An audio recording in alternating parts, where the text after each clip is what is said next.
Hello दोस्तों, तो Nifty bank Nifty में आज के दिन में रेजिस्टेंस पे एक रेड कैंडल बना है। कैसे बना है और इस कैंडल की क्या साइकोलॉजी होती है, कैसे ये सब काम करता है, उसको पूरा समझने की कोशिश करते हैं। देखिए, ये जो है एक प्रीवियस रेजिस्टेंस एरिया था, यहाँ पे प्राइस आया था कल के दिन में।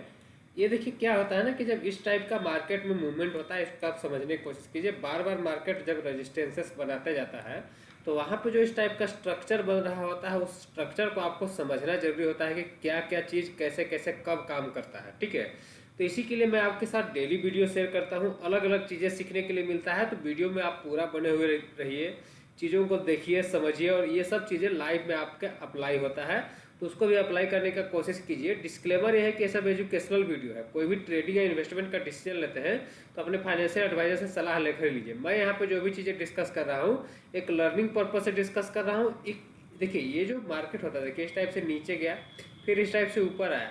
यहाँ पे जो एक रेजिस्टेंस पे इस टाइप का जो रेड कैंडल है, ये शूटिंग स्टार टाइप का कैंडल यहाँ पे बना है, शूटिंग स्टार।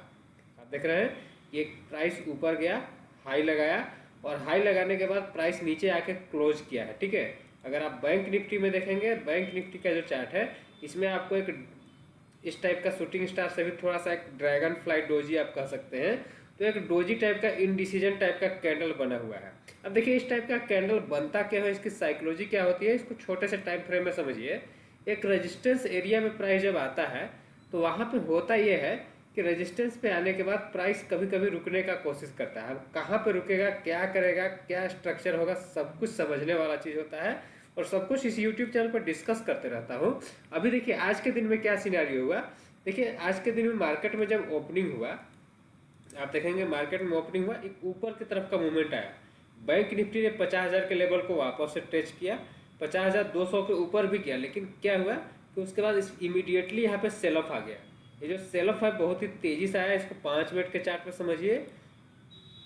अब देखिए, ये सब चीज़ें मैं आपके साथ क्यों डिस्कस करता हूँ, क्योंकि देखिए मार्केट के साइकोलॉजी को समझिए कि मार्केट में होता क्या है। यहाँ पे देखिए पैटर्न के बेसिस पे आपको मूवमेंट मिलते हैं। अब यहाँ पे देखिए इस टाइप से मूवमेंट आया था, मूवमेंट आया था, यहाँ पे पूरा टाइम पास हुआ। आज के दिन में मार्केट जैसे ही खुला, देखिए ऊपर की तरफ आया मूवमेंट, यहाँ पे शॉर्ट कवरिंग आया, और यहाँ पे देखिए ट्रैपिंग हुआ। जितना स्पीड में ऊपर गया उतना स्पीड में नीचे भी आ गया। नीचे आने के बाद फिर से टाइम पास हुआ। तो इसलिए मैं आपके साथ डिस्कस करता हूँ कि देखिए अगर आप ऑप्शन की सेलिंग करते हैं ना, ऑप्शंस की बाइंग करेंगे तो आपको प्रॉब्लम होगा, लेकिन यही अगर आप ऑप्शंस की सेलिंग करने जाएंगे तो कम प्रॉब्लम होगा। क्यों कम प्रॉब्लम होगा? क्योंकि यहाँ पे देखिए time pass time pass time pass हुआ, उसके बाद फिर ऊपर गया, फिर टाइम पास हुआ। यहाँ पे आप अगर कॉल बाय कॉल सेल करें, पुट सेल करें, दोनों में आपको प्रॉफिट होता है दोस्तों। लेकिन यही चीज़ अगर आप यहाँ पे ऑप्शंस की बाय करें, कॉल बाय करेंगे, तब भी देखिए ओपनिंग में इतना तेज मूवमेंट आया, फिर से नीचे आ गया, तो इसमें भी आपको अच्छा प्रॉफिट नहीं होने पाएगा, और उसके बाद फिर से कंसोलिडेशन। तो देखिए ऑप्शंस की बाइंग हमेशा नहीं किया जाता है, इसलिए मैं आपके साथ बार बार डिस्कस करता हूँ कि अगर आपके पास कैपिटल है तो ऑप्शन की सेलिंग कीजिए, नहीं है तो मार्केट को समझने की कोशिश कीजिए। जब कैपिटल होगा तब ट्रेड कीजिएगा।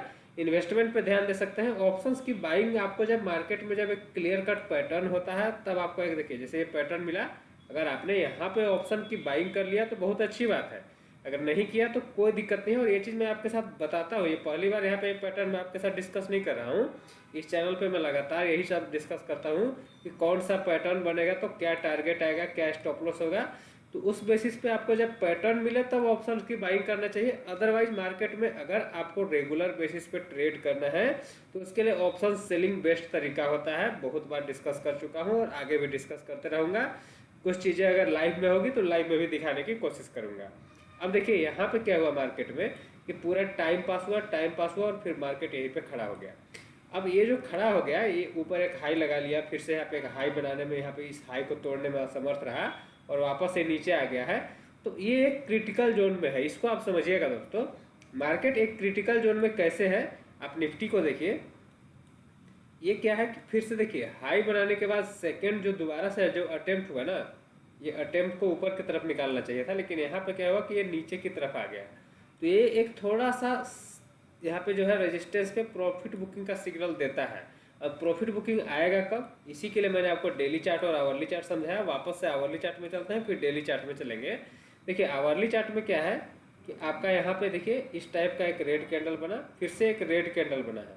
अगर इस रेड कैंडल के नीचे प्राइस जाता है, ऑलरेडी आपके पास यहाँ पे एक रेजिस्टेंस भी है, तो जैसे ही इस रेड कैंडल के पास नीचे जाता है प्राइस, तो ये एवरेज तक आने के चांसेस होंगे, जो कि बड़ा टारगेट नहीं है। इसीलिए मैं आपके साथ क्या शेयर करता हूँ कि हम देखिए बड़े टारगेट के लिए कोशिश करते हैं, छोटा छोटा टारगेट में हम क्या करते हैं कि उसको या तो अवॉइड करते हैं या फिर उसमें और रणनीति चेंज करने के ऑप्शंस होते हैं। जैसे कि कई बार क्या होता है कि मार्केट इस टाइप से गिरते जाता है, तो इसमें हम बाइंग की अपॉर्चुनिटी पे ध्यान देते हैं और अचानक से एक मूवमेंट आ जाता है। तो अभी उस टाइप का भी स्ट्रक्चर यहाँ पे अभी क्लियर कट कुछ भी दिखाई नहीं दे रहा है, तो वेट एंड वॉच करने में कोई बुराई नहीं होती है दोस्तों। ये जो इस टाइप का मूवमेंट आया, हमने काफ़ी ये सब लेवल पे पकड़ने की कोशिश किया। देखिए पूरा मूवमेंट नीचे की तरफ ऊपर की तरफ सारा मूवमेंट आपको पकड़ने की जरूरत नहीं होता है। जब आपको क्लियर कट कन्विक्शन मिले, जब आपको मार्केट में समझ में आए कि अब हम मार्केट में ट्रेड करके एक अच्छा प्रॉफिट बना सकते हैं, वहाँ पे आप ट्रेड या इन्वेस्ट करेंगे तो आपको एक अच्छा मूवमेंट मिलने के चांसेस हैं।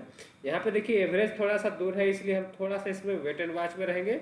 लेकिन अगर आप बैंक निफ्टी में देखेंगे तो एवरेज देखिए इसमें क्या है कि इस टाइप का मूवमेंट नहीं आया है। निफ्टी ने क्या किया कि इस हाई को भी टच कर लिया, इसके ऊपर भी निकल गया। बैंक निफ्टी में उस टाइप का नहीं हुआ है, तो यहाँ पे एवरेज को टच कर लिया है। अब अगर इस ये जो दोनों रेड कैंडल बना है Nifty bank Nifty hourly chart में, अगर इनके नीचे प्राइस जाता है तो थोड़ा सा सेलिंग और गहरा सकता है, मार्केट और नीचे आ सकता है। इसीलिए मैंने आपको डेली चार्ट में बताया कि अभी आपको क्या ध्यान में रखना है कि ये जो स्ट्रक्चर है, जब मूवमेंट के बाद अगर कोई इस टाइप का डोजी कैंडल या रेड कैंडल बने, तो उसके नीचे अगर प्राइस जाता है, आपको क्या रहना चाहिए, केयरफुल रहना चाहिए। अगर आप सेल कर सकते हैं तो ये वाला स्टॉप लॉस रहेगा, और नीचे का जो सेलिंग का टारगेट है, छोटे छोटे टारगेट आपको लेके इसमें प्रॉफिट बुकिंग करते रहना होगा, ठीक है। अगर मैं बात करूँ बड़ा टारगेट का, तो बड़ा टारगेट अभी मार्केट में हमें नीचे का नहीं दिखाई दे रहा है, क्योंकि ऊपर का ब्रेकआउट हुआ है। लॉन्ग टर्म ये सब ब्रेकआउट है, तो हो सकता है कि मार्केट ऊपर की तरफ निकले, लेकिन एक डिप दे के निकले। तो डिप में कहाँ पे बाइंग की अपॉर्चुनिटी बनेगी वो आपको इसी यूट्यूब चैनल पे मिल जाएगा। तो इस चैनल को आप सब्सक्राइब करके रख लीजिए,